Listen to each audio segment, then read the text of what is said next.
Today, we have an interview. It's future ready. It's with a woman named Margaret Byfield. She's going to talk about land rights, property rights, and how it is the federal government and maybe even China is looking to take away what you and I own. This is one of those conversations you do not want to miss, and it is all unfiltered.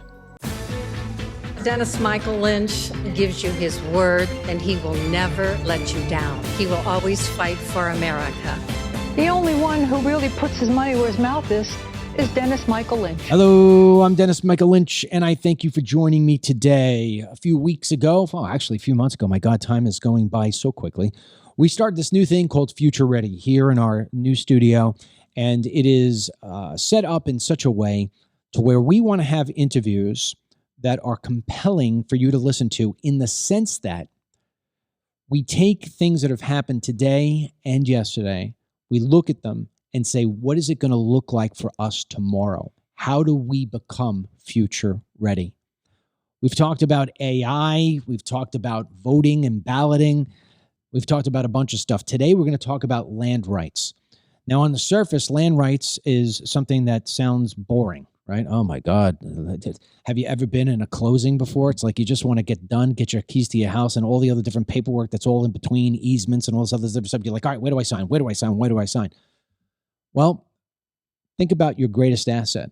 And I'm not talking about your family and your children. What's the greatest asset you have? What's the greatest asset anybody has? Most Americans would say their home, their property. It's their most valuable asset. Well, we're going to talk to a woman today. Her name is Margaret Byfield. She knows what it's like to lose your property to the federal government. She knows what it's like to lose your business and lose your money to the federal government. And this is going to be one of those stories that you're just going to sit back, you're going to listen to, and at the end, hopefully you're going to say, man, we've got to make some changes here in the United States or else we're in a lot of trouble. Before I bring in Margaret Byfield, who is, by the way, an active person fighting for land property rights, and you'll get her website at the end of the interview, I'm going to start this program off with an 8-minute. It's 8 minutes, but it's really interesting. I'm going to take you back in time. This is my appearance with Megyn Kelly on Fox News when I found myself in the middle of filming a major land rights, property rights conflict between the Bureau of Land Management, which we are going to talk about extensively here today, and the Bundy family, a ranching family that had had property in their name for over 100 years. It all unfolded in Nevada. And here is my appearance as a reminder to you of what took place in Bunkersville back in 2014. Here we go. Ryan, play the clip. For so many, this fight had little to do with animals and everything to do with freedom. Cliven Bundy did not recognize that this was, in fact, federal land. He did not believe he had to pay those fees that the courts told him he had to pay, because he said the feds own over 80% of Nevada, and his family had been there long before they claimed that ownership. Tonight, we have this exclusive new look inside of this fight. Today is the greatest day in my lifetime. I've lived 65 years. Government just keep taking more and more federal government. Today, that's for the free men of America right there, for them soldiers that died and fought for it. This right here is the best thing I've seen, the people taking their country back. They said they were going to tax him more, and he said, nope, I'm not selling and I'm not paying you.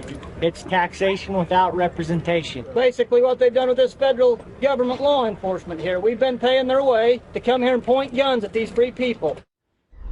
That became a big part of the story, the tactics used by the feds. Joining us now, documentary filmmaker Dennis Michael Lynch, who was right in the thick of things, bringing us this extraordinary video we've been showing you, facing down some of these armed officers himself, and even working to bring about a peaceful resolution. Wait until you see some more of these clips. We're about to show them. Dennis, thanks so much for being here. Thank you, Megan, for covering the story. So that turned out to be, legally, the feds had Cliven Bundy dead to rights. That's my opinion as a lawyer. Two courts took a hard look at it and said, Mr. Bundy, you lose, you have to pay. But what Mr. Bundy said was, if that's the law is wrong. I don't recognize the federal government's right to tell me, get off this land or pay fees, because I've been here for a long, long time, and my ancestors have been here a long, long time. I'll pay to Nevada, but I'm not going to pay the federal government.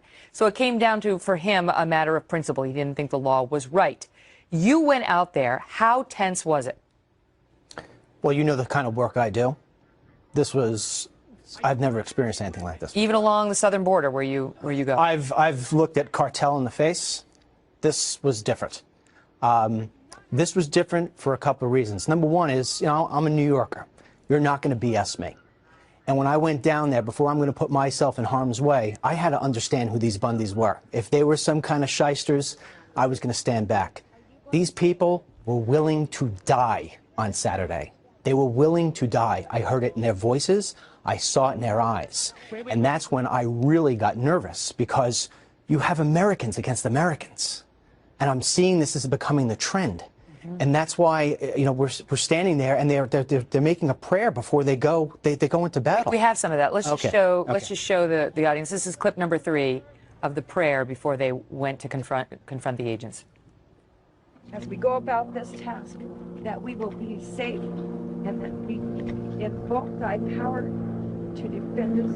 We ask these things humbly in the name of thy Son, Jesus Christ. Amen. Amen. And then we'll get some courage and walk up there and ask them to... Go ahead. It's amazing, because my heart is actually beating as I'm watching that. When they made that prayer, Megan, what I did was, they said we're going to go as a group, and I ran ahead. I don't know why. Something in my head just said, you got to go. This could end badly. This could end badly. These people are going to start shooting at each other. So I went towards them. You have the video of that too. And I just raised my hands up and I said, are you really going to shoot these people? And I want to get to that, but okay. But the reason they were praying and the reason you were worried is they had been told that there were orders to shoot. Yes. That's also on camera. This is soundbite number 2. Watch. There's no reason for anybody to get hurt, to lose their lives on either side.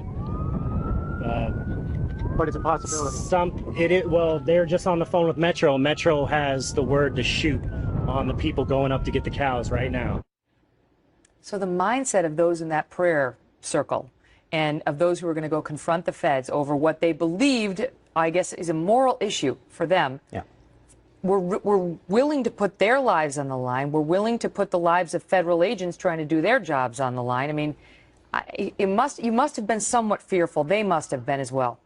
Yeah, it was a situation that it's hard to describe to you in words, and you've got to see it. I can just tell you that I've never met anybody in my life who was willing to give their life because they didn't want to pay a tax or a fee. This is more than that. It's about big government for some of these. It's about huge rangers and militia. I mean, see, the militia thing gets a little overcooked. There was also women and children there, and there were cowboys, and I don't mean cowboys like crazy cowboys. I mean, they were good cowboys, the kind of guys you'd like to hang out with on a Friday night and have a beer with.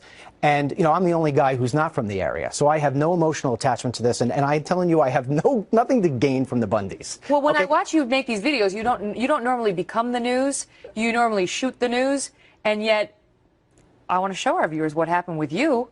And you found yourself as sort of a mediator of sorts in a moment here. I'm tired of going to these things and watching Americans at war with each other. It's not the way it's supposed to be. Watch it play out. I'll put the camera down. Can I approach? I have no weapon. Are you really going to shoot these people if they move forward, yes or no? If you shoot. If you shoot me, you shoot. I got no gun. I'm asking you one question. Sir!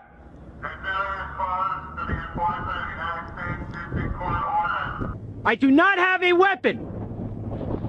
I'm from New York. May I approach so this doesn't end in bloodshed? What is wrong with you? Come on.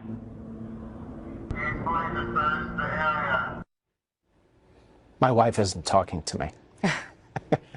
But I mean, the federal agents and the local agents who were there had to be fearful for their own lives as well, because this is a situation in which they've been sworn to uphold the law. Yes. And the law, according to 2 courts, was on their side. And what are we as a society if we don't abide by a rule of law? And I mean, I know people said that back in the 1960s, too, when we had Jim Crow laws in place, and others in this country said, we will rise up and we will change that law. There are 2 important things I have to say before we go.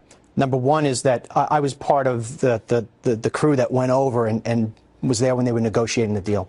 And as I'm walking by, one of the armed guys handed me a water. You could see I was so thirsty. And he says, please make sure when you're on TV that they know this. And what he was trying to say to me is that he did not want to have that gun pointed like that. Now, some people will say, well, he has the option to put it down. I can tell you a lot of those guys did not have their guns up. Now they worry about their own families, Well, too. plus, they know that they're pointing at Americans. And number two is the BLM has selective management. Because as much as I do down at the border, Megan, the BLM owns property all along the border. So my contention is the Bundys will start paying a fee to them when they start taking a fee from the cartels who use that property to bring drugs into this country. Because I can tell you, I never see the M16s down on the border stopping the drugs and the terrorists and the day laborers coming through on BLM property. It's just an open door. But they're going to point M16s at our face to save some turtles and to collect a fee. This is a much bigger story than anybody's giving notice to. And I'm not going to sit here and make speculation what it is. I also want to say that I talked to the Bundys before I came on TV, and the rumors that are going on that the BLM is still there and they're planning an attack is all BS. Okay. They've kept to their word so far. The Bundys said they will contact me if something changes to that point. And, you know, for anybody who's going to think that these people are manipulative and just doing this about money, Megan, I look you in the eye and I know who you are. I look those people in the eye. They're for real. They're for real. They say it's not over. The feds continue to want to make Mr. Bundy pay fees for the grazing that his cattle is doing. I have to say something else. I have to say something else. Quickly. Fox was the only truck in that parking lot, and that is disgusting because the entire country should know what's going on, and only you and Sean and the other people of Fox. I could not believe there were not network trucks there, just yours. And you know what? Kudos to you. Well, at least for now, it's ended peacefully. Dennis, thanks so much for being here. Thanks for having me on. Appreciate it. All right, without further ado, I bring to you Margaret Byfield. I really appreciate you being here with me. You didn't get to see it, but we started off the program here with a video of an appearance I made. I used to make a lot of them, but an appearance I made on Fox News going back many years ago. I think it was 2014 when I was involved from just covering the news with a huge conflict between the Bundy family and the Bureau of Land Management out in Nevada. It was all about property rights. Guns were blazing, AR-15s on the side of the Bundys and M16s on the side of the government. And I remember sitting there saying, wait a second, this is over grazing grazing cattle and turtles. It just didn't make a whole lot of sense to me that this was happening in America. But what happened at that given time is that I learned a lot, nowhere near what you know, and that's why we invited you on the show. I learned a lot about the BLM and property management rights and all this crazy stuff. So we brought you on today. So would you do me a favor? Would you explain to people your knowledge of this this topic and how you got involved and where you stand today? Sure. Well, so I was raised on a ranch in central Nevada. And we bought that ranch in 1978, which is a little bit before the Bundy time. And we actually, from the moment we bought that ranch, we were really came under the restrictions of the federal agencies, the U.S. Forest Service and the Bureau of Land Management. Let me set the scene a little bit for you. So our ranch in Nevada, central Nevada, it's really, if you put a pin on the map in the middle of Nevada, you'd be about where our ranch house sat. We were 60 miles from the nearest town, which was Tonopah, which, depending on how many mines were active in the area, was anywhere from 2,000 to 5,000 people. Very, very low population. To get to our ranch from Tonopah, half of that was dirt road. We had no poled electricity just because we were so remote. And so we generated all our own electricity. We had a hydro plant. We had our own generator. In those days, you didn't even have a cell phone. Eventually, we were able to put in a satellite cell phone. But, you know, I grew up without TV and all of those great luxuries. But so just to give you a sense of how remote we were out there in the middle of really nowhere, bothering no one. But our ranch was a typical Nevada ranch. So we ran on 1,100 square miles. That's a combination of the private property. So we had 7,000 private deeded acres. The rest were the grazing allotments. And we owned all the water on those grazing allotments.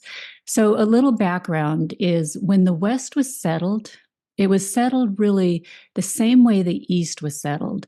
So if you remember when the East was settled, people would go out and they would claim their 120 acres, 640 acre homestead, depending on where they were residing.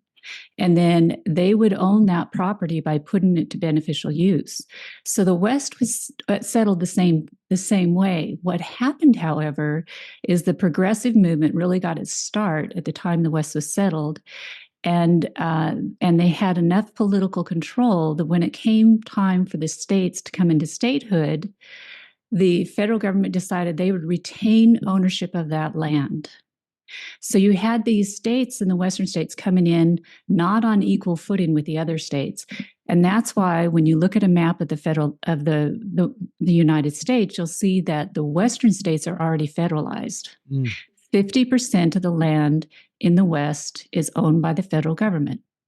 So in our state of Nevada, 87% of the land is owned by government.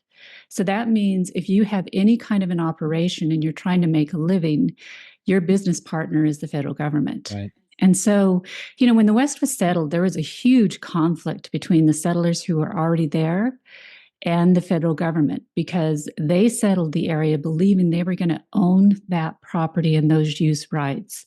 So when the government made the decision not to do that, they really negotiated a deal and said, don't worry about this, because you will always have the right to graze these lands.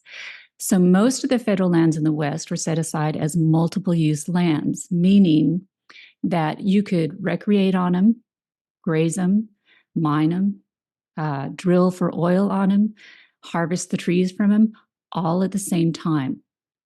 The purpose for the federal land management agencies, U.S. Forest Service and Bureau of Land Management, was to manage all of those different uses so that they would always continue. And that was essential for the local governments, the local economy, to be able to support the schools, hospitals, emergency services, utilities, roads, all of those things that the local governments provide. So that economic benefit is essential to those local governments. But that's how the West was settled. And that's why you end up with, we did a ranch in Nevada in which the federal government owned the surface estate, but we owned the grazing right and the water right. Now, the reason they came after us is because our water, all the water that we owned, was gravity flow to Los Angeles, gravity flow to Las Vegas, two cities desperately needing water. Okay. So the Forest Service filed a claim over every one of our water rights on the Forest Service lands, and then used their regulatory power to run us out of business. Oh. So that's the environment I grew up in. And like I said, we bought the ranch in 1978. I think I was around 10 years old at the time, so I'm dating myself. But we fought them on the ground for 13 years. And when you say, let me just stop you for one. Let me stop you for 1 second. When you say you fought them on the ground, what does that actually mean? So when you're under the grazing permit system, which you have to be, that's the only legal way you can graze. Even though you own the grazing right, you have to comply with their regulations. And part of that is their grazing permit system. So that system gives the federal government the ability to decide when we can go on the land with our cattle, when we must come off, and what any other management directives they may impose on the landowner, on the grazer. And so in our situation, the very first year that we were there, as I said, they filed over all of our water rights. And then our grazing season, so the summertime that we were allowed to be on the forest allotments, which were the allotments in the mountains that we grazed, it was a 105-day grazing period. In that very first year, in that 105-day period, we were served with 40 certified letters noticing us of violations of our grazing permit. And we had 70 visits from the Forest Service knocking on our door, telling us that we were doing things wrong. Did they fine you? We didn't have time to do that much wrong. Did they fine you? Did they subject you to fines? They subjected us to everything. Okay. Everything from canceling our grazing permit to reducing our stocking numbers to reducing our on and off dates. They do it in a number of different ways. But let me give you an example of kind of our violations that they accused us of. One, they said we were not maintaining our drift fences up on Table Mountain. So Table Mountain, our ranch house sat at 7,000 foot elevation. Table Mountain was 12,000 foot elevation. And so only 3 trails up. It's wilderness, it's very remote. And so it would take us a day to ride up, a day to ride across the top of the mountains to check the drift fence, and then a day to come back down. So they said we were not maintaining our drift fence. So Dad sends up, a rider loaded with all of the fencing equipment, pack horse with all the fencing equipment. Day to go up, he rides the whole line of fence and comes back down and hands Dad a blue flag where the Forest Service had marked our violation. And Dad said, "So what was wrong with the fence?" And our hired man said, out of 25 miles, there was 1 staple missing. So a staple on a fence post is basically, like your paper staple that you use just to hold up one wire on one fence post. And so that was one of those is not going to create a problem if you're missing it. I mean, bottom line, and then you have to ask, how did the staple go missing, right? Yeah, I mean, it to me, anybody who's listening to this, it is simple. They were trying to find some kind of way to force you to basically just abandon, sell, or just go out of business. They didn't want you there. How that's exactly right. So when you say you're fighting them on the ground, meaning, so I guess they would go up, they take a look and say, "Hey, this staple is missing out of this fence." I mean, you and your father and everybody else must have rolled their eyes and said, "Oh my God, you got to be kidding me." So I'm assuming your father went up and put a staple in. Yeah, when the hired hand was up there, he put the staple in it and cured our violation of the grazing permit. So when they accuse you of violating it, you usually have 10 days to cure that. You have to show that you made the effort to resolve that problem. Right. And if you don't, then they can do things like cancel your permit and do all these other things. So we went through basically 13 years of that. And we actually filed 3 cases against the Forest Service and the BLM. Between the two of them, we filed 3 cases where we challenged those charges they were laying against us and the cancellation of our permits and reductions and all of those things through the administrative appeals process. Here's something that most people don't understand about the administrative state is they have their assigned responsibility, which, you understand the separation of powers, right, where we have the executive branch, we have the legislative and the judicial branch. And our founders were very deliberate about making sure those 3 things never came together, that there was never that consolidated power. Well, all of that is consolidated in the administrative agencies. They have to execute the law. So they enforce the law, which is, of course, charging us that we violated a grazing permit. But then they also do their own rulemaking. So Congress will write a law and then delegate to the agencies to basically write the details of how they're going to implement that. So they actually have legislative authority. Congress has delegated that to them. And then the third thing they have is they have their own administrative appeals process, meaning that if you challenge one of their rules and how they have put it in place, you have to go before one of their judges to cure that. So their own people are also judging whether or not you were correct or not. And so you have to go through that administrative appeals process. If they tell you at the end, "Hey, we still think that we were right and you were wrong," then you can actually get into a legitimate court and get into U.S. District Court. But what happened to us in all 3 cases was we got to the top of the process, which means you've been fighting them in that case for 3 to 4 years each time. And in the meantime, they have canceled your permit, so you're operating at, not your full capacity. And we paid over $100,000 through these 3 cases back in the 1970s and 80s. Mm-hmm. And we'd get to the top and the Forest Service say, "Gee, we're sorry.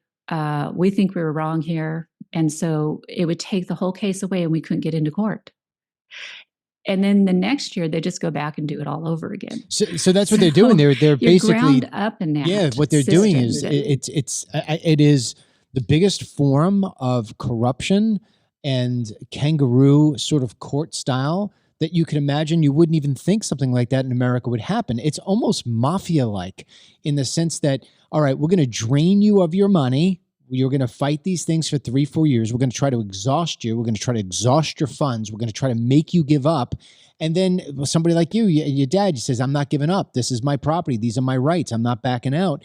And then basically what winds up happening is that you get to the top of the mountain, like you said, and said, hey, we made it all the way here. You tried to knock us down along the way. Yeah, we're hurting because we can't do our farming, our ranching like we should be. You're killing us in the pocketbook on both ends, but we're still standing. And then they pull it away from you, and you're just basically left flabbergasted. And I mean, this is a David and Goliath. And unfortunately, you're fighting against your own country. It just sounds so ass backwards. Meanwhile, you didn't hear this on the Fox News interview that we played before I got it on, but I ended that interview by saying, you know what? I'll listen to the government and their property rights BS and all the fines that they want to get when they start charging the cartels for going in on the property that the BLM owns along the border. When they start charging the cartels for running fentanyl and running people across the BLM properties and they charge them fines, then I'll hear them about the fines they want to give to Americans. But until they do that, they really don't have a leg to stand on. That's a good analogy. They definitely pick and choose who they are going to run out of business and who they are going to allow to operate illegally on the federal lands. And you know what? I think that what's probably the most concerning about my family's story is that we are one of thousands. Oh, yeah. In other words, because my dad wrote a book called Storm Over Rangelands, and mom and dad were very aggressive at standing up to this. And ultimately, in 1991, we filed the first federal lands grazing takings case in the U.S. Court of Federal Claims because we wanted out of the administrative process. And so we decided we're going to go to that court and make this a property rights case and get to the question of what do we own and what don't we own on these federal lands. And so, I mean, we did it. We went through the system in the proper way. We complied with all the rules and regulations. We put the issue to the courts. We did not take an anarchist perspective on it. We believed in the American system, and we worked through that judicial system. And so because of that, our story became, I think, pretty well known in the West. But we are one of thousands. There are so many landowners that have simply had to give up, go out of business, go do something else, because it is so difficult to fight the federal government and win when they own the land. And that is the key to all of this.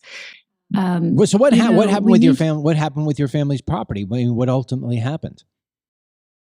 Well, we actually won the claims court case at the U.S. Court of Federal Claims. They awarded us $14.4 million. Way to go. And then the Forest Service appealed that, and the BLM appealed that to the U.S. Circuit Court in D.C. Unfortunately, our case got before 3 Eastern judges, and they had no understanding of federal lands laws, which are very complex. I mean, granted, they are very complex. But I think what they did was they just decided to punt. And they actually overturned our case, that decision, based on 2 technicalities, not on the property rights issues of who owns what out there, which is what we wanted to get to and ultimately resolve. But on this, they said we didn't have standing and the case wasn't ripe on a couple of the key issues. And that just basically was them punting and saying, boy, we don't understand this. It's too complex. If we actually sided with the landowners, it would overturn so much in the West. And I would say it would actually right the ship in the West if we had won that. But instead, they just punted. So we ended up with no compensation. You didn't get the $14 million. No. No compensation. And also, that also put everything into foreclosure. So we ended up losing the ranch.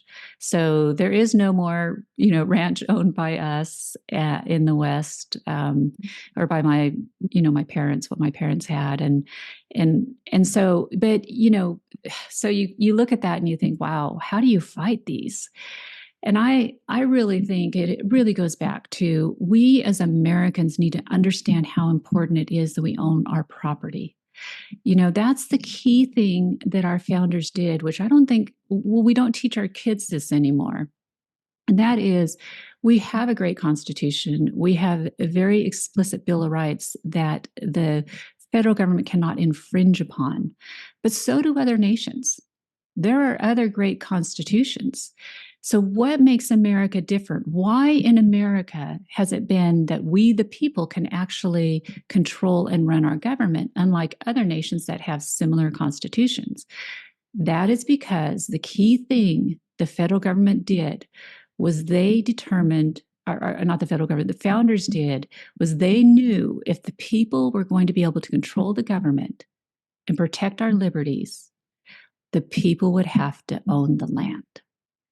If the people own the land, the people can control the resources. They control the natural resource base of the nation. And the government cannot get so big and powerful by making their own living off of our lands. And they will have to listen to the people.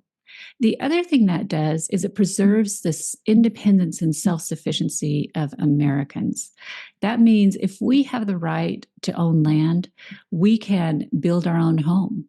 We can defend it. We can grow our own food if we need to. We can create a product and create a local economy that we can sell to others and generate our own wealth. That's what property does. Property gives every individual that ability to be independent. And then if the people have that, own that land, the people can limit the power of their government. The amazing thing here is, Margaret, when I listen to your story and I go back to the Bundy ranch story. Now, the Bundy ranch story happened, like I said, in 2014, and basically at that point in Bunkerville. That sound familiar to you? It's probably about an hour and a half north of Las Vegas. And I remember going out there, and like you said, it was in the middle of nowhere. I mean, God forbid your car broke down halfway there. I mean, you're on your own. And not to mention the fact it's like 120 degrees. You can't, if you don't have a bottle of water with you at every 2 seconds, you're going to wind up passing out. But I remember, the Bundy's argument was, you have forced every other rancher out of business. You have forced them out of their land, and they weren't going to leave because they had that land for over 100 years. And I remember the government was using such a lame excuse that the cattle of the Bundys had gone onto the private property of the BLM, and that it was disturbing an extinct tortoise. And they were confiscating cattle. They were actually killing cattle. And for people who don't understand how cattle works to a cattleman, if you go up to somebody who has cattle and say, hey, how many head of cattle do you have? It's like asking somebody, hey, how much money do you have in the bank? It's a very private thing. And so, the equivalent of you going up to somebody and ripping up $100 out of their wallet, you're going up and you're ripping up a cow. You're killing a cattle. You're killing a cow. You're taking thousands of dollars away from somebody. So this is what they were doing to the Bundys. They tried to just push out. And then they ultimately make you look like you're some wild, crazy adventure person who's going to, guns blazing, and that you want to have a fight against the government. The Bundys didn't want to have a fight against the government. They said, this is our land. If we have any fees, we'll pay them to Nevada, but we're not paying them to you, the federal government. And they just kept on trying to get them out. And like you, they fought it. And that's why I asked about how did you fight it on the ground? Because the Bundys were actually to the point where they said, okay, you want to fight? We're going to fight. We're going to die for our property. We're going to die for our land. And then once they won, because the Bundys won they won the battle, but they didn't win the war totally, because what the federal government did is that they started going after the Bundy sons in any sort of way they could. If they did as much as jaywalking, they were going to jail. And they were looking to put these guys away for the rest of their life. Seriously. I mean, I remember I testified in the federal, in the federal court in Nevada. Going over what I saw. I said, I never saw a Bundy hold a gun, but it didn't matter. They wanted them something terrible. Now, as far as I know, the Bundys still have that property today, and they're one of the last people standing. But I think it is absolutely grotesque that they would wind up waging war on Americans and waging war on people like you and your family, to where your dad and your mom, my God, that was their whole life. And they spent all that money, but they probably, I don't know, you probably remember this as a kid, the kitchen table conversations where your mom and dad probably were going back and forth of whether or not they wanted to spend the money, if they could spend the money, how much money did they have. And ultimately your parents just said, we've got to do the right thing. We've got to stand our ground. And they go at it. And here it is back in 1990s. You have to go through all of this for so long to ultimately get screwed by an appeals court who has absolutely no concern for you or anything that you do whatsoever, and they don't care that they just destroyed an American family. Kudos to you for standing up, and kudos to your family for standing up. What do you do today? I mean, am I right in saying that today you're basically taking an active role to try to help other people fight the same sort of thing? Yeah, so our organization, American Stewards of Liberty, that's really what we do. We're a property rights organization. And, that's if there's one good thing that comes out of the H case, I think it's that they created a few warriors. Yes. And warriors with, I think, a level of expertise that really can see the big picture of what's going on. And so we have been really active on the local issues to national issues where property rights are being infringed upon in America. The key one that we've been focused on for the last few years since Biden was put in office is the 30 by 30 agenda. And that is the international agenda to permanently protect 30% of our land and ocean, meaning permanently no human use. And so, where I already told you that, or we talked earlier about how much land the federal government already owns, they say only 12% of the land in America is permanently protected at the level it seeks for another 30, for the total of 30 by 2030. So we're not talking about just the federal lands like what we grazed on. We're talking about land that is really locked down. And what makes up that 12% are national parks, wilderness areas, and conservation easements on private land. Those are the permanently protected main categories that they are seeking to cover the rest, at least 30% of America in by 2030. So it's really,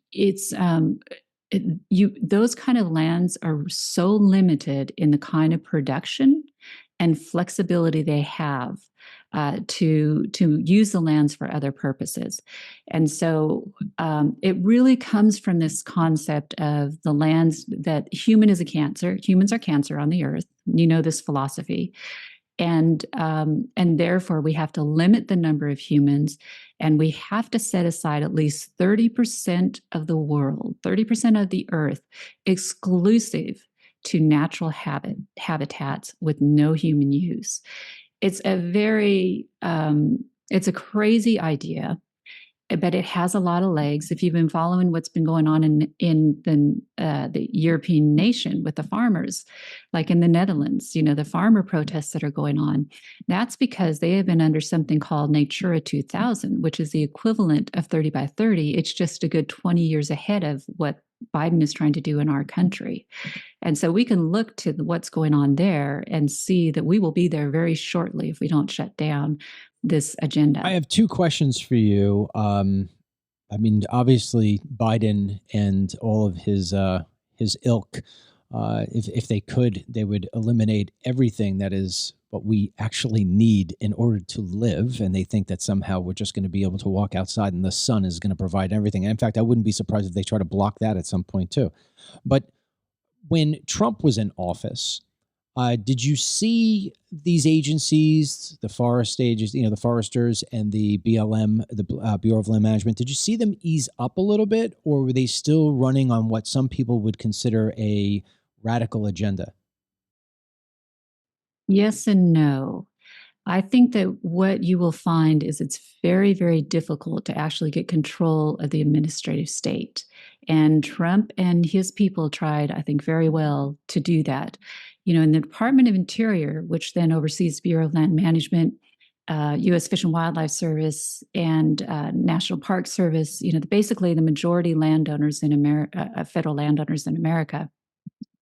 David Bernhardt was the Secretary of Interior, and he did some really good things that would reverse all of these policies. However, getting that to trickle down to the actual level where, people are grazing and mining and all of that was very, very difficult to do because the administrative state and the environmentalists inside of our agencies are so entrenched. It's very difficult to dig them out. He wrote a great book called You Report to Me, and he explains all of the difficulties of trying to get the president's policies put in place through the administrative agencies and how many roadblocks there are. It's a great expose on the administrative state. But so, in some ways you saw some relief. I think mostly you didn't see these radical policies being pushed from the top down. But as far as anything really changing on the ground, not a whole lot, I think, can really change. And let me also tell you that when we went through our experience on the ranch, so we bought it in 1978, Carter was in office. He was the president. Right. But through most of the issues and the problems that we faced with the federal agencies where they were cutting our permits and doing all that was during the Reagan-Bush years. Wow. And we had good people at the top, but the administrative state has so much power, and not just in the federal land management agencies. I think it goes across the board in all the agencies across America. It's something Congress has to do. I know it's something that Representative Hagman out of Wyoming, you'll hear her talk about this a lot.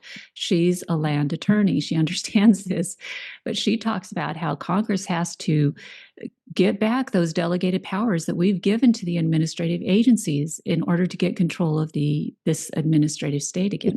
The second question, and maybe it's a little bit out there, maybe it's just a little bit too much conspiracy theory or watching Netflix movies, but it's a concern for many people. I'll drag it down into the regular every person's life, so this way they could kind of get a better grasp of it, because not all of our listeners are from the West Coast, obviously. So people who are on the East Coast, especially those who live in metropolitans, are like, "What's she talking about?" Because they're not familiar. I mean, I know the first time I went out to Nevada and Utah, I'm like, "Where are the people?" And so you're driving through federal land. But that said, tomorrow, if I stop paying my mortgage, eventually I'm going to wind up getting a notice that says I'm going to go to foreclosure. And if I don't still continue to pay it, the bank is going to wind up seizing my asset, which is the house. And then they're going to be able to sell it. And because they got the first hold on it, and I'm basically going to lose my property, and they're going to sell it off to the highest bidder. And the bank is obviously going to try to get whole. Well, if you take that little tiny story, which everybody's familiar with, that's why we all panic at the beginning of the month to make sure we can make the mortgage. What happens if you do that on a much larger scale? What happens if you're borrowing money from China at a rate that is just so unbelievable you can never, ever pay it back? And at some point in time, somebody decides, I don't want to pay the Chinese anymore. Will the Chinese actually have the right to come in and say, okay, well, guess what? Federal lands, you owe us money. You haven't given us the money. We want to take your federal land. And now it's going to be Chinese-owned land. Is that, I don't know, is there anything in the Bill of Rights, the Constitution, any law that we've got anywhere that protects us from foreigners being able to confiscate property because we didn't pay back our loans? Well, I think that's a really astute question. And we do have to understand that our federal lands are the collateral base for our debt. There you go. And so that's one reason why they're pushing 30 by 30 right now, because they need to put more land in protected status so that it increases that collateral base.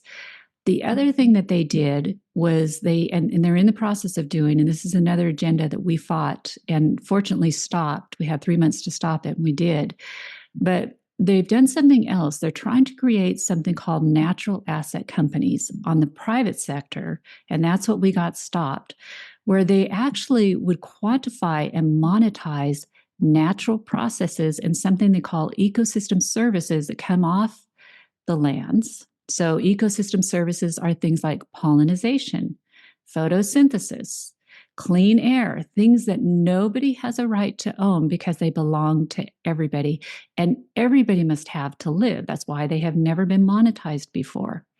But they are trying to monetize these for the purpose of, I think, there's two reasons. Number one, what they tried to do with creating the natural asset companies is a group called Intrinsic Exchange Group partnered with the New York Stock Exchange. The New York Stock Exchange was a partner in Intrinsic Exchange to create a new investment vehicle on the New York Stock Exchange called the Natural Asset Companies, where they would enroll these ecosystem services into this new investment vehicle, monetize these processes for the first time, put a dollar amount on them, which means they also would then, whoever held those would own those.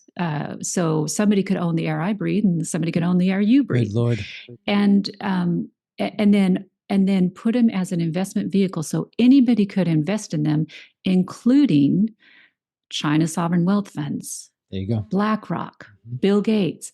And this was really the scheme and the purpose for 30 by 30. 30 by 30 is to clear Americans off the land.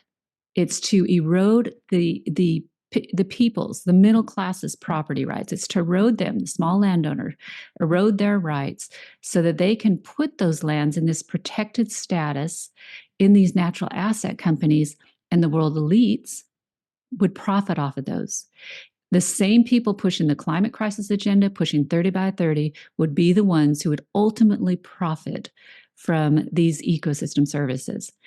Fortunately, and knowing that the foreign entities can invest in these, it would have been so easy for China to get control of a NAC just simply by investing in it, and then making sure that none of the resources that were in that NAC, none of the lands, were actually developed. So no mining, no oil and gas, which was one of the requirements of a NAC. They had to be managed sustainably. No oil and gas, no mining could occur on the lands. Own that, prohibit us from utilizing those resources while they own them, and while they increase their world dominance by decreasing ours because they have limited our ability to use our own resources. As one person said, this was the equivalent of bringing America to its knees without a fight. Oh, absolutely. And fortunately, we got that rule stopped, but we only had 3 months to do that. But the federal government is doing something very similar. They're creating natural capital accounts where they are attempting to quantify and monetize these ecosystem services. Remember, photosynthesis, pollination, clean air, and put them on the federal balance sheet to increase our collateral base. So essentially, they are making up assets in order to inflate the value so that they can continue to increase the debt. So how China would actually get control of the resources, I think we've already seen a few ways that that's happened. In other words, when Hillary Clinton was Secretary of State, there was a lot of controversy over her action to give Chinese-owned companies the rights to mine uranium in some protected areas in Arizona. So it may not be the direct, where China comes in and they simply just take over our assets. Mm-hmm. I think our federal government is going to be complicit in that if that occurs. But that's how I see that debt being paid. Margaret, when you take a look at what's happening in America in general, and you look at how our adversaries look at us from afar, they have recognized very clearly that America and Americans have gotten, let's just say, fat and lazy. And we're losing our country right at the tip of our nose. We're watching it every single day. I mean, China realizes that our weakness is our own people at this point. You said something incredible at the beginning of this interview. You said, we're not teaching our children anything about property rights. Well, geez, Margaret, I'll take that a little further. We're not teaching them anything about mathematics, science, technology, engineering. We're teaching them about, the different colors of flags that don't belong in a classroom. We're teaching them about how it is that America is such a horrible place. And meanwhile, we're allowing all these people to come in through our borders by the multi-millions per year. They're all going to wind up having children. They're all going to automatically become American citizens. We've got Chinese coming through the border at rates that are just unbelievable, neck-breaking. And so eventually what's going to happen is the plan that you've heard from China and the same plan from the Muslim Brotherhood. And this was revealed in an FBI case, I think it was called the Holy Land case back in the early 2000s. And that is, the doctrine is, you don't have to take America over by going to war. You don't have to break into any buildings and steal anything. You don't have to drive airplanes into the biggest buildings. You don't have to shoot a single gun. You just take it over from within. And so as these people come into this country and they continue to infiltrate our government, our education system, our universities, the Chinese are buying, my goodness, how many businesses that are traded on the stock exchange the Chinese have a major ownership in. They're buying land faster than any other foreign entity that there is. I mean, if you look at this, they are slowly but surely. You could even put TikTok in there, that they are poisoning our children's brains. When you look at what TikTok in America looks like, we're being taught all this radical stuff. When you look at TikTok, what the kids are learning over in China, on the TikTok version that's in Chinese, they're learning all the things that are essential in order to be able to compete in the world. They are breaking us down, and we're letting it happen.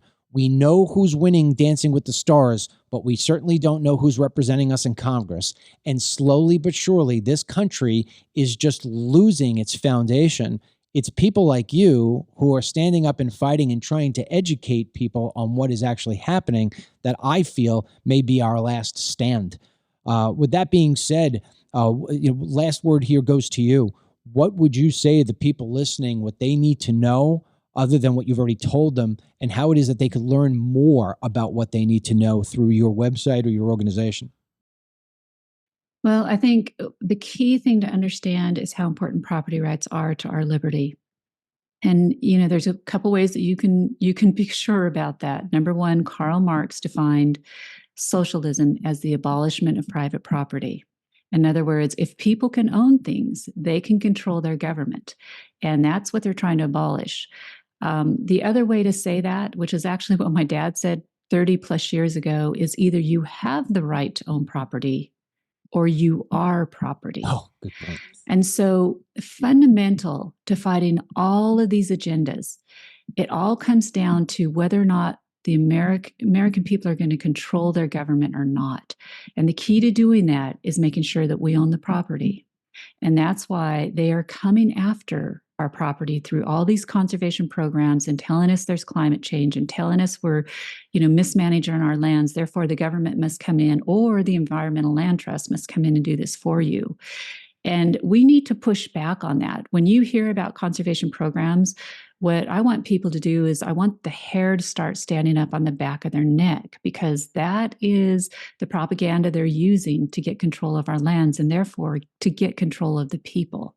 And it's only a step away from the Chinese government or the Russian or any of our adversaries to come in and get control of us if they can get control of our land.